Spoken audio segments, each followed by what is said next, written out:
2035년이 되면 미국과 유럽의 GDP 차이가 일본과 에콰도르만큼 날 것이다. 이 말은 유럽의 싱크탱크라고 할 수 있는 유럽 국제센터에서 한 말인데요. 이런 일이 실제로 유럽에서 벌어지고 있습니다. 영국의 인디펜던트지에 따르면 영국인 7명 가운데 1명이 굶고 있다고 하는데요. 푸드뱅크인 러셀 트러스트는 영국에서 지난 1년 동안 약 1130만 명의 사람들이 기아에 직면했다고 밝히기도 했습니다. 상황이 이렇다 보니까 유럽에서는 유통기한이 임박한 반값 식료품을 사려는 줄이 늘어선다고 하는데요. 왜 유럽인들은 이런 일을 하고 있는 걸까요? 그것은 바로 유럽이 가난해지고 있기 때문입니다. 한때 전 세계의 경제를 이끌던 유럽과 미국, 글로벌 경제의 쌍두마차라고 불릴 정도로 전 세계 경제를 이끌던 것도 불과 15년도 채 되지 않는 시간 동안 도대체 무슨 일이 일어난 걸까요? 오늘의 스토커에서는 가난해진 유럽, 그 이유에 대해서 이야기해보고자 합니다. 안녕하세요. 저는 김영빈이고 미래의 가난에 대비하는 채널 스토크 지금 시작합니다.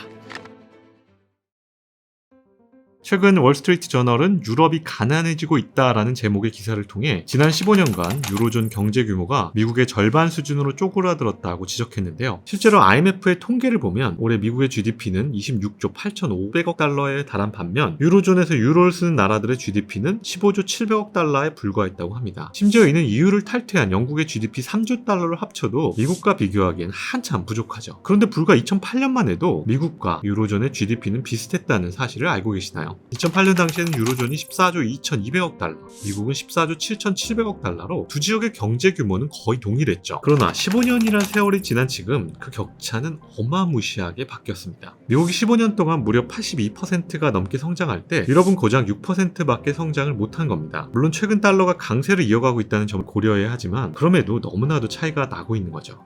이러다 보니 평균 연봉에도 큰 차이가 나게 됩니다. 미국인들의 평균 소득은 2019년보다 6% 늘어난 77,460달러, 하나로 약 1억 7천만 원을 기록할 때 유럽인들의 연봉은 오히려 감소 추세를 보였습니다. 인플레이션을 반영한 독일의 실질 임금은 2019년 이후 약 3% 하락했고 이탈리아와 스페인은 각각 3.5%가 떨어졌습니다. 이는 줄어든 연봉으로 인해 소비 심리도 얼어붙으며 유럽과 미국의 씀씀이도 차이가 나고 있는 겁니다. 유럽연합의 소비 지출 규모는 2008년 12조 2,400억 달러였는데 지난해에도 12조 2,600억 달러를 기록했습니다. 무려 15년이 지났음에도 소비 지출에 큰 차이가 나지 않는 거죠. 한때 소비 지출의 25%를 차지했던 EU의 점유율은 이제 18%로 뒷걸음질을 치고 있습니다. 게다가 러시아 우크라이나 전쟁으로 인해 지난해 유럽의 물가가 전체적으로 다 올랐는데요. 특히 주택, 물, 에너지 가격이 18%나 오르면서 교통비 그리고 식료품 및 음료 가격도 줄줄이 올랐습니다. 그야말로 먹고 사는데 필요한 여러 가지 물가가 다 오르고 있는 상황. 그런데 월급은 오르지 않으니 유럽인들이 허리띠를 졸라매고 있는 겁니다. 그러나 더 큰 문제는 이러한 구매력 하락이 곧 내수 침체로 이어지고 실업 등으로 이어져 악순환이 계속해서 반복된다는 점에 있습니다. 이처럼 경제 악순환이 계속되면서 또다시 유럽의 경제는 저성장의 늪에서 벗어나지 못하고 있습니다. 참고로 미국은 같은 기간 동안에 12조 4천억 달러에서 19조 2,600억 달러로 55.3%의 소비가 급증하며 유럽과는 상이한 결과를 보여주고 있죠.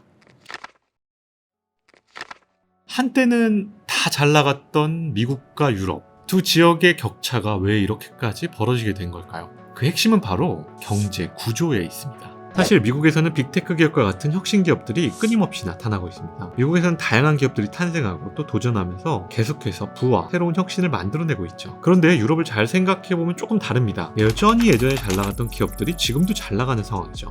게다가 세계 경제 부진도 발목을 잡고 있습니다. 유로존 GDP에서 수출이 차지하는 비중은 약 50% 수준인데요. 내수 비중이 높은 미국은 전체 GDP에서 수출 비중이 10%밖에 되지 않습니다. 즉 유럽이 미국에 비해 세계 경제에 대한 취약성이 노출되어 있다는 얘기고 최근 우크라이나 전쟁과 코로나19 사태 등이 겹치면서 세계 경제 상황이 좋지 않으면서 유럽의 경제가 더욱 취약해진 것이죠. 게다가 유럽의 빈곤화가 진행되며 유럽 전역에서 노동조합이 다시 강세를 보이는 점도 주목했습니다. 유럽의 노동조합이 높은 임금보다 워라밸을 선호하는 경향이 강해지면서 독일에서는 금속노조가 임금 인상 대신 주 4일 근무를 요구하거나 보건산업 종사자들이 주당 30시간의 근무를 요구하고 있죠. 그러나 인플레이션이 지속되는 한 유럽에도 임금 상승 압력이 여전히 존재하기 때문에 최악의 경우에는 노동 생산성은 낮아지고 임금은 올라가는 결과를 낳을 수 있다며 우려하기도 했습니다. 또한 유럽은 현재 러시아와 우크라이나 전쟁으로 각 국가의 국방비를 확충해야 되는 상황이라 소비자들의 세수 부담은 더 커질 전망입니다.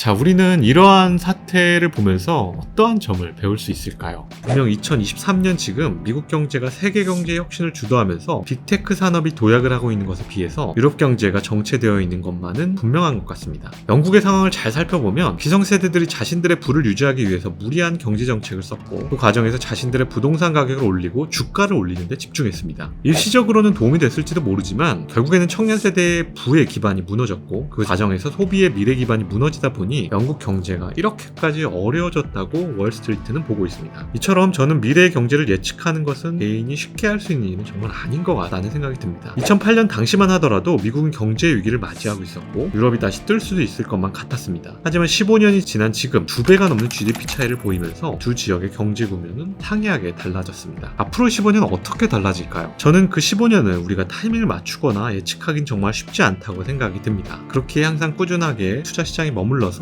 다양하게 자산을 분배하고 끊임없이 투자를 이어나가고 버티면서 우리의 자산을 불려나가야 우리의 미래 가난을 대비할 수 있다는 말씀을 드리고 싶습니다. 오늘도 영상이 좋았다면 구독과 좋아요, 알람 설정 부탁드리고요. 다음에도 더 좋은 경제 이야기로 찾아뵙도록 하겠습니다. 감사합니다.